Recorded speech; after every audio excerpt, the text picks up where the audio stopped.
Web training ইনস্টিটিউটের পক্ষ থেকে আপনাদের সবাইকে স্বাগতম।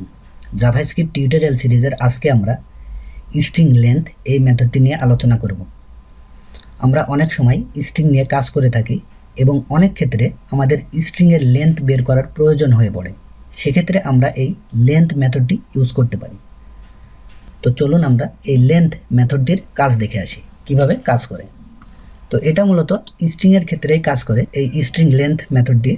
তো প্রথমে আমরা যেটি করব, একটি ভেরিয়েবল নিব, var str এই নামে একটি ভেরিয়েবল নিব,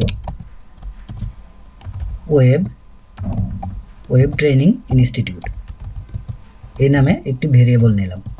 এখন আমরা যেটি করব, এই যে আমরা str এই নামে একটি ভেরিয়েবল নিলাম, ভেরিয়েবলের মধ্যে স্ট্রিং অ্যাসাইন করলাম। এই যে স্ট্রিংটার যে লেন্থ, এই লেন্থটা আমরা এখন বের করব এই লেন্থ মেথডটির মাধ্যমে। তো আমরা এটা কনসোল লগও করতে পারি, আবার document.write এই মেথডটি ইউজ করতে পারি।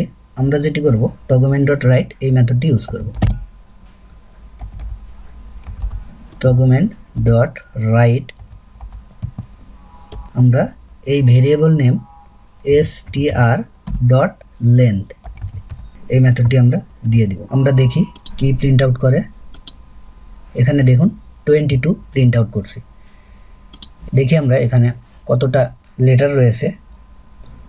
1 2 3 4 5 6 7 8 9 10 11 12 13 14 15 16 17 18 19 20 এখানে 20টা লেটার রয়েছে, কিন্তু এখানে প্রিন্ট আউট করছে কত?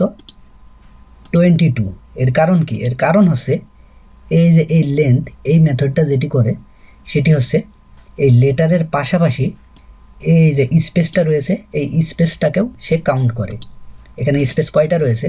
একটা স্পেস, দুইটা স্পেস, এজন্যই এখানে প্রিন্ট আউট করছে 22। এই লেন্থ এই মেথডটা ইউজ করে আমরা স্ট্রিংয়ের লেন্থ বের করতে পারি। মূলত স্ট্রিংয়ের লেন্থ বের করার ক্ষেত্রে এই লেন্থ মেথডটা ইউজ করা হয়। অনেকের কাছে মনে হতে পারে এটা একটা সিম্পল কনসেপ্ট, কিন্তু আপনাদের এটা অবশ্যই মনে রাখতে হবে, সেটা হচ্ছে আপনাদের আগে বেসিকটাই স্ট্রং করতে হবে। যদি বেসিক স্ট্রং না থাকে সেক্ষেত্রে আপনারা ফিউচারে কাজ করতে পারবেন না, বিভিন্ন ধরনের প্রবলেমের সম্মুখীন হবেন। এই কারণেই ছোটোখাটো টপিকসগুলো আপনাদেরকে দেখানো হচ্ছে। তো ঠিক আছে বন্ধুগণ, আজকে এ পর্যন্তই। আগামী পর্বের আমন্ত্রণ জানিয়ে আমি এখানেই বিদায় নিচ্ছি। সবাই ভালো থাকবেন, ধন্যবাদ।